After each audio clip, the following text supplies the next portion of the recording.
It's almost St. Patrick's Day, and I'm going to be making organic shamrock cookies. Lots of butter, sugar, eggs, vanilla bean paste. I love this because it leaves little flecks of vanilla bean in the cookies. I like to use whole wheat pastry flour for my cookies. It gives them a nice hearty texture, as well as making them a bit healthier. And Bob's Red Mill is the best. Baking powder and sea salt. All right, I'm going to get my equipment together and we'll start baking. Hi, it's Heather with Heather Bunny Baking. I'm back today to make organic sugar cookies. I'm using my Nana's recipe from the 1950s, or as my kids would say, from the 1900s, because it was so very long ago.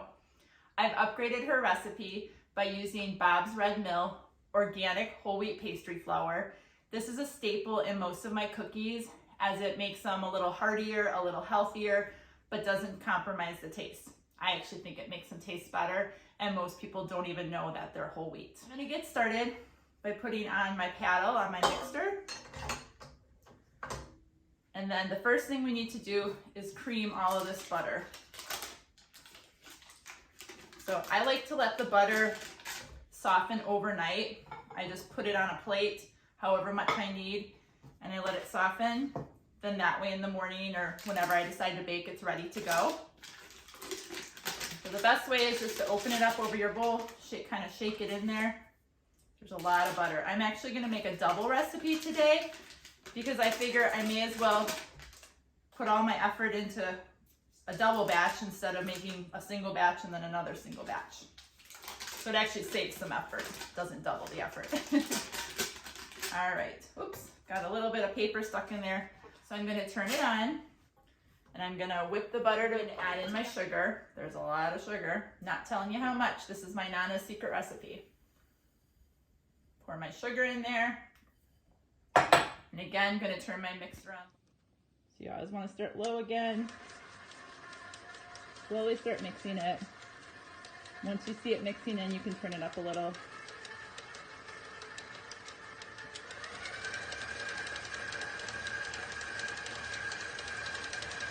You see it get a little chunky. That's good. Now I'm going to scrape down the sides of my bowl. And then I like to use a knife on my rubber spatula to just kind of scrape every last little bit off of there. I don't like to waste any ingredients. Okay, that's done. Got a little on the counter. I always have a towel nearby to clean my hands off. All right, so now we're going to add the eggs. They are room temperature eggs. You can either let them sit out for a few hours or you can put them in a bowl of warm water and just let them soak for a couple, maybe 30, 40 minutes and bring them up to room temperature. So then they're nice and soft when you mix them in and they don't curdle the butter, because if the eggs are too cold, they can actually kind of, not really curdle the butter, but make it chunkier. Okay, so I've got the eggs in there. Start it low and slow again.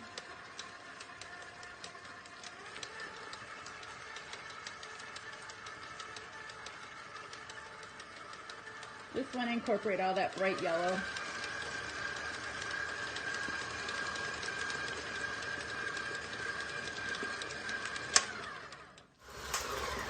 So the eggs are in. Now I've got vanilla. I'm using vanilla bean paste as well as some liquid vanilla extract. It's a little messy. I had it in this little bowl with a cover on it, but it's leaking out on me. So use my rubber spatula again. Get all that in there.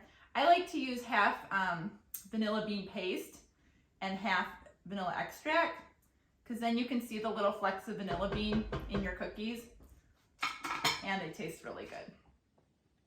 Okay, low and slow again. Turn it up a little. Get that really well incorporated.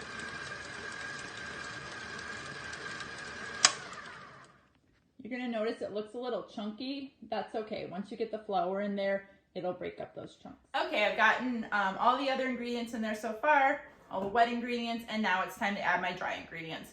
What I've done is I've added my sea salt. I use Redmond's sea salt as well as my baking powder. I use Bob's Red Mill. I've added those into my flour and mixed them around a little bit so they're already incorporated. So I'm gonna, 1 scoop at a time, put my flour in, Usually I'll do a few scoops, then I'll mix for maybe 10 seconds just to slightly incorporate it.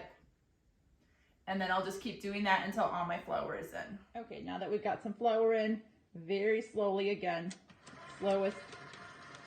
Otherwise you'll have it flying all over the place.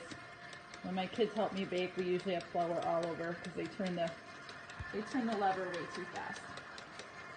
Okay, that's incorporated just enough, and I'm going to add some more flour. So if you have everything pre-measured, your baking can go a lot faster. I realized after my first video that I made everybody watch every single little step, and that got boring even for me. So I decided to shorten things up by pre-measuring all of my ingredients and also pre-mixing some of the dry ingredients. All right, time to mix again. I have almost all the flour in there. You'll see that you're starting to get the formation of a dough. So again, turn on real slow. Whoop, some flour's flying out. This kind of happens towards the end. The bowl gets really full. But you can see that the dough is really coming together. It's much more chunky. It's kind of pulling away from the sides and sticking together. If you look towards the bottom, you can see a bunch of crumbs and kind of flour and crumbs together. Dough crumbs, I guess. So you definitely want to scrape after this. I'm scraping the bottom of my bowl again because what happens now is there's a lot of loose flour down there with like little chunks of dough. This is where it kind of gets to be a pain at the end. It's really sticky. Because all your ingredients are room temperature, so it's almost like a really sticky Play-Doh. And that should be the consistency of your dough when you're mixing it. I will talk about at the end here, we're gonna chill it for at least a couple hours. I usually chill my dough overnight because I'll usually make the dough one day and then chill it, and then the next day I'll make the buttercream, usually while the cookies are baking. Okay, time to add the rest of the flour. Just kind of dump it in sideways. Okay, it doesn't always work perfectly. This is the thing about baking is you can watch a lot of videos that show everything and fast forward and make it look so simple and easy. And a lot of baking is, but it also can be tedious and messy. And I guess that's the side I want to show all of you, that it can be easy and messy and fun. Okay, time to mix it one last time. I think we're gonna get some flour, but not too bad. You can see the flour flying in the air. All right, our dough is really coming together now.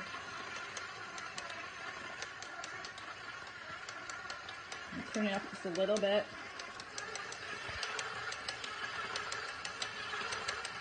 I've got my bowl scraper.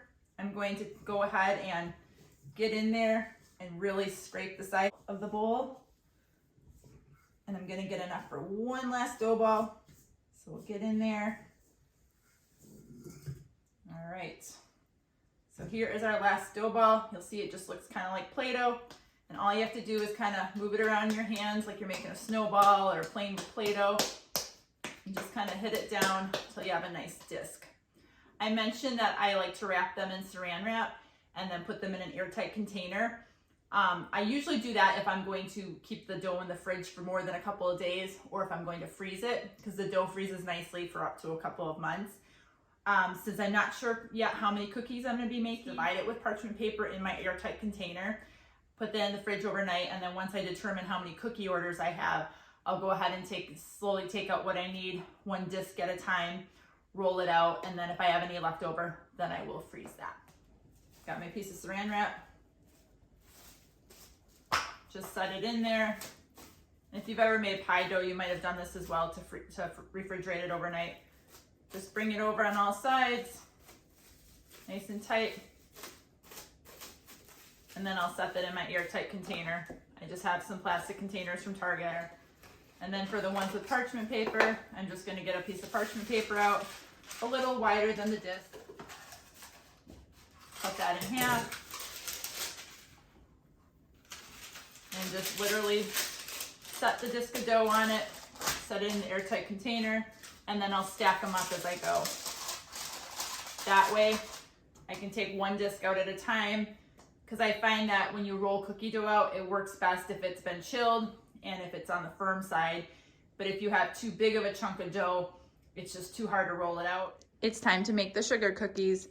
I have a silicone mat, I have my rolling pin, I have a little bowl of extra flour to put on my mat and my rolling pin so things aren't so sticky, my cookie cutter, my dough that was chilling overnight in the refrigerator. I pre-lined some pans with parchment paper so the cookies easily release. And then I have my stainless steel drying racks for when I'm all done. I have a close up here on what I'm doing because you don't need to see my face to do this. I put a little bit of flour on the silicone mat, and then I'm also gonna roll my rolling pin in it. That helps the dough not to stick to everything. I'm gonna take one of my discs of dough. It's very hard, as you can see. I'm gonna set it down. I'm gonna kind of push on it from all sides. So if you've made pie dough before, this is similar. And if you don't like it to be quite so hard, you can leave it on the counter a little bit longer to warm up. Right. And then I'm just gonna start rolling. You wanna do nice, even rolls in every direction, because what you're trying to do is get it to about 1/4 of an inch. So I'm gonna keep rolling as long as I need to. This is why I break the dough into smaller discs, because if I had all the dough at once trying to do this, it would be really exhausting. It would take quite a while. You'll see the dough is cracking a little bit in some areas, so I'll just push that back together because you don't want cracks in your dough, because then you'll get a crack in your cookie. Okay, I'm gonna push that back and keep rolling. This is probably the most tedious part of making cutout cookies. I'm gonna put a little more flour. I can see the dough is kind of sticking to my rolling pin. I am almost there. I am gonna pause and roll a little longer, and then I'll come back and show you how we cut. Okay, the dough is almost ready. I'm gonna roll it a little longer.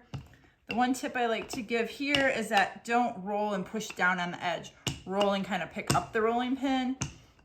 If you do that, then you won't have skinny edges and burnt edges of cookies when you bake them. Okay, I'm gonna measure quick. Doesn't have to be perfect. I just like to generally have equally thick cookies because then they bake more even and they taste better. Okay, a little bit of flour for my cookie cutter. Kind of pretend like this is a puzzle. Try to fit the pieces as close together as possible. Push down evenly, pull straight up. See if you can find another spot.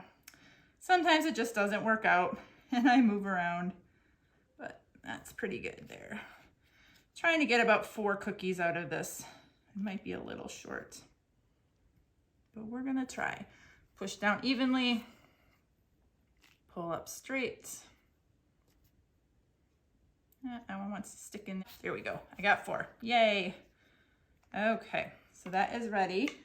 So I'm gonna put my hand under the mat to kind of lift up from underneath, pull up my extra dough, kind of throw that to the side, and then carefully, and this is why it's good to have chilled dough. The chilled dough makes it come out pretty nice and even. I'm gonna get the rest of the cookies out of here, put my hand under the silicone mat, pull the extra dough away, and carefully lift up the cookie. You're gonna see that there's some rough edges on there, so you can either use your finger to push in the rough edges, or you can grab a little paring knife or a butter knife, anything flat, and just kind of push all those little rough edges down. Then you have a nice clean looking cookie after it bakes and for decorating. So I'm gonna put all these on the baking sheet and I'll come back and go from there. Why do I use chilled dough? This is one of the reasons. So this was dough that's been out on the counter for about a half an hour, and when I go to get the cookies out, they're stuck because now the dough is coming up to room temperature, it's getting sticky. So I've got this nice little paring knife and I will push that out very carefully. If you get a bump on the cookie or a little indentation, it won't matter because you're gonna be frosting it anyways. My oven's preheated and the cookies are all ready to go. They've been in the fridge for probably an hour and a half, so they're nice and firm. And how do you know when your cookies are done? They're a little golden brown around the edges and they're kind of puffy in the center. I know it's hard to see from the camera, but you just wanna let them in there long enough that they puff up in the middle and they get golden on the edges. Here's my last sheet of cookies. I had a little bit of extra dough, as you can see, so I made it into circles and put some fun sprinkles on for my kids. They'll be excited when they get home. They also get to decorate their own shamrock for St. Patrick's Day. I'm going to go ahead and decorate the shamrock cookies that I made yesterday. I'm going to start with a Wilton number 7 round tip on my reusable pastry bag. I'm going to see if I can catch me decorating this. I wish I had my daughter to film, but here goes. So touch down onto the cookie and then kind of touch down again to join the frosting together. So that's my stem. And then I'm just gonna come around here. These shamrocks almost look like 3 hearts put together. They're kind of cool like that. I hope I'm getting this on film. And this is kind of sloppy because I'm not good at talking while I do this.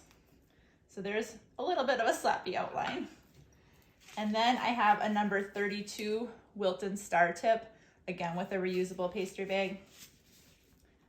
So I am just going to fill in my line, and there's no pattern. I'm just gonna go around and make some big fat stars of frosting. My cookies probably aren't as detailed and maybe as beautiful as, say, the royal icing cookies. I have seen some gorgeous cookies, and I have friends who make them, and they just do a phenomenal job. That is just not my style. I don't care for the flavor of the royal icing. I like the buttercream best. So for me, it's always taste first and then the way it looks second. So I still do my best to make them look pretty. I sold a couple dozen of these today, and now I'm just making some more for my friends and family. So there you have a shamrock decorated with buttercream.